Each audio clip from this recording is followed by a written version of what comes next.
This is DRF Race of the Day. Hi, everybody. Dan Illman, Mike Beer. The DRF Race of the Day for Sunday, April the 11th, kicks off a mandatory payout in the Empire 6 at Aqueduct. Let's throw up the field for race number 4. It's the $100,000 Plenty of Grace Stakes, fillies and mares going a mile on the inner turf. You can download free formulator past performances for this race on the Race of the Day event page at drf.com. Access them, handicap along with us. The 2 Daria's Angel, the 10 Flash and Dynamite are entered main track only. Regal Glory for Chad Brown, 7-5 on the morning line. She has all the credentials. She's a legitimate graded stakes horse on her best. Yeah, she is a legitimate graded stakes horse, already a multiple graded stakes winner, Dan. Very consistent, shows up every time. She's actually a little bit underrated. Listen, Chad has the 2 favorites in here. I think they're both going to be tough. She's got some tactical speed as well. As we throw up the Timeform US pace projector, we've got speed down towards the inside with Kilkee, Platinum Painter, Sweet Turn. I think the one Kilkee under the very aggressive Kendrick Carmouche is going to really try to take advantage of that inside post and make the front. Yeah, I think she's probably, it's her only chance to be effective in this race is to send for the lead and see if she can get it. I expect the 6 to go forward with her. Mark Henning has done a very nice job with the New York-bred Kilkee. Let's watch her most recent start at Gulfstream on Valentine's Day. Her first start as a 4-year-old and her first start against Open Company. And she went right to the front, relaxed on the lead, and is very game under the wire. The runner-up coming back to win an allowance at Keeneland with an 84 buyer. Yeah, she ran well in here, got to the lead where she likes to be, turned away a challenge around the turn, and just holds on at the end. A good performance. 6 starts on turf so far, Dan, first or second in all 6 of them. None of those races, though, make her that much of a threat in here, I don't think. Daria's Angel has entered main track only, so we'll move over to the 3, Sweet Turn, who has not raced on turf since this effort at Parks on September the 27th. In that race, Sweet Turn got a beautiful trip and ride on the lead. Look at those fractions. She was able to get to the front through an opening quarter of 25-3, and she sprinted home and just held sway. She's good on dirt. She's good on turf. She's never faced this kind of horse. I mean, she just looks like she's in over her head in this race. The 4 Counterparty Risk, very lightly raced for Chad Brown, has all the upside in the world, and she is already a graded stakes winner. She won the Endeavor with a perfect trip and ride for Johnny Velazquez, and last time out on the Hillsborough, she tackled a good field. Now, she had another good trip. She tried to squeeze through along the rail and upper stretch and just flattened out a bit, but she fits with these horses.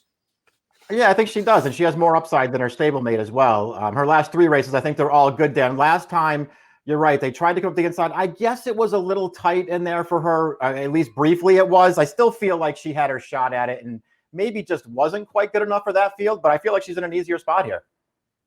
Here's Regal Glory making her first start since September, where she won the Rich Grade 3 Ladies Turf at Kentucky Downs. Over yielding going, it could be key. The track might be wet at Aqueduct on Saturday. Regal Glory just got right up close to the pace. She's adaptable to any pace scenario. She's eventually going to forge past a pretty nice pace horse in Mitchell Road, and she's going to be game to the wire. What is notable about this race, Mike, is that there really isn't much closing going on.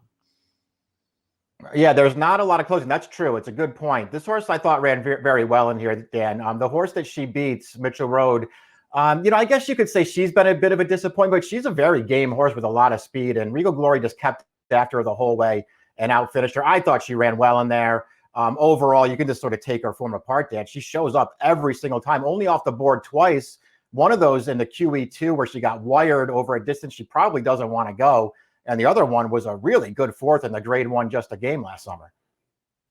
And the 3rd place horse from that last race validated the form when she came back to win the graded Athenia with a 96 buyer speed figure in New York. Platinum Painter is up next. I don't know where Platinum Painter's last race came from. She was claimed for $12,500 at Parks, and in her first start in New York, the Forever Together Stakes, she was 82-1 on the board, and deservedly so. Well, she had the lead down to about 200 yards out and finished 4th in a blanket. It was a good effort. Yeah, she really did run well last time. We'll see if she's going to be able to duplicate that off of a little bit of a layoff here, Dan. I'm kind of with you. I don't know how she ran that race last time, but she did run it. If she can run it back, she's a player in here.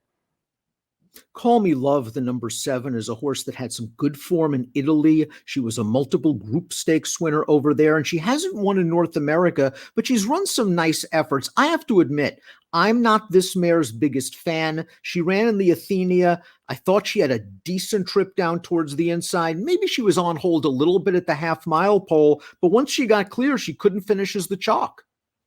Yeah, I agree. She didn't run well in her most recent start, that's for sure. I'm with you. I was never a fan of hers when she got over here. I don't like really any of her races. That being said, they run her in nothing but graded stakes. And she was facing, in her defense, she was facing Russian Fall, Mean Mary, Starship Jubilee in those races. And she gets away from that kind of talent in this race. Is she good enough? I don't know, Dan. I don't like any of her races, but she does have the right running style, and maybe she's just found the right field here.